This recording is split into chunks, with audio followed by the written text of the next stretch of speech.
Hey everyone, what's going on? It's Waseem here from the channel Handsome Smiles. Thank you for joining me on another fragrance review. Today I'm looking at a fragrance from the house of Arabian Oud, and this one is a classic called Kalemat. So if you guys are a fan of the channel, you might have seen my review of Kalemat Black that I did, I believe, about 2 years ago. So Kalemat Black was a flanker to the original. This is the original Kalemat. So this is, according to Fragrantica, classified as an Oriental. If you're not aware of Arabian Oud, this house is based out of the Middle East in the country of Saudi Arabia. So what are the notes of Kalemat Black?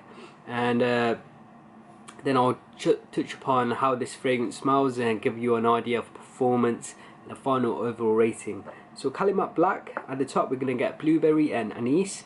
The heart of the fragrance is rosemary, cashmere wood and floral notes, and the base of the fragrance is musk, amber and honey. So those were the notes, but what does it really smell like on our skin? So I've got the dry down on this testing strip, and I'm just going to do a fresh spray to remind me of the opening.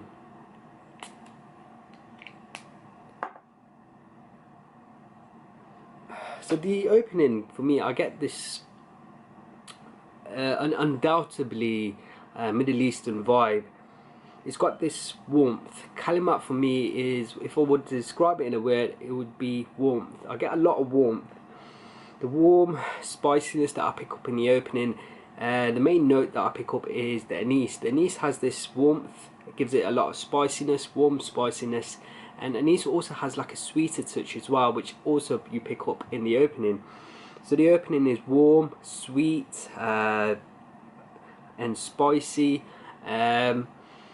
And it has like a resinous quality as well, and along with this, the warmth, the sweetness, the warm spiciness, you also pick up a really ripe blueberry note, and this blueberry note gives it the opening a little bit of a tartness. As the fragrance develops, it loses that warm spiciness from the opening. It starts becoming a little bit more mellow, and you're introduced to this very warm, resinous and quite sweet amber accord. The scent for me in the dry down is all about the amber. You pick up a touch of woods as well, and some honey as well, which gives it an additional sweetness. The scent for me overall in the dry down is this really warm, sweet, ambery scent with a touch of honey and some woods, and it still has that Middle Eastern sort of feel. I find that this scent, Kalemat, is very linear on my skin. What I get in the opening, and after what the opening dissipates and you go into the heart and the dry down, the fragrance stays on my skin very linear. It's just this really warm, ambery scent. And when I was testing this, it really reminded me, Kalemat, of another fragrance from the Middle East. It's from the House of Scent Story, the one called 24 Gold. They both have this really warm, ambery sort of scent with a touch of woods. But where 24 Gold is different is in the opening you get that really jammy sort of fruitiness. You don't pick that up in Kalemat as much. You get that ripe, tarty blueberry, but it's not as heavy on that jamminess that you get in 24 Gold. Also, Kalemat for me, it seems to be more higher quality than 24 Gold.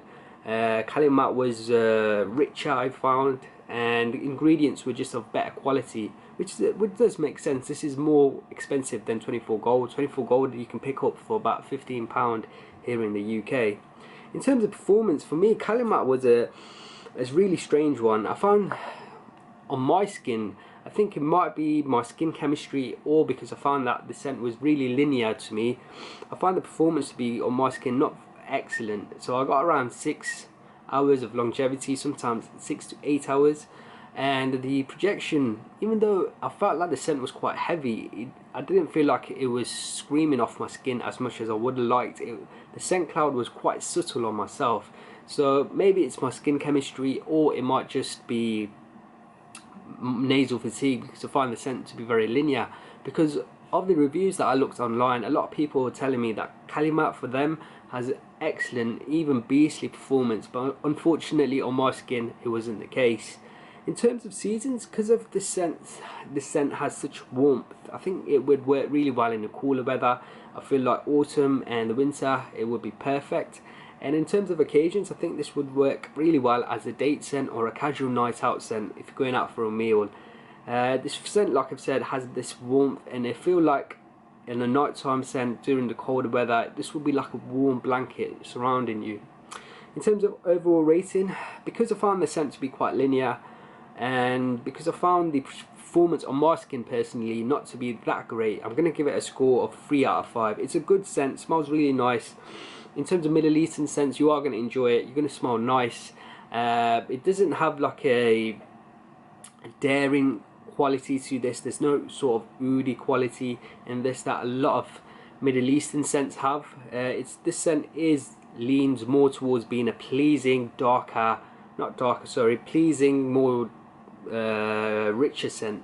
So yeah, 3 out of 5. I preferred the Flanker Kalemat Black a lot more. I gave that nearly a perfect score, 4.5 out of 5. But the normal Kalemat gets a score of 3 out of 5. Guys, I hope you've enjoyed this review. If you have, then please do subscribe to the channel. Leave me a like and a comment below if you wish. And until next time, my friend, see you later.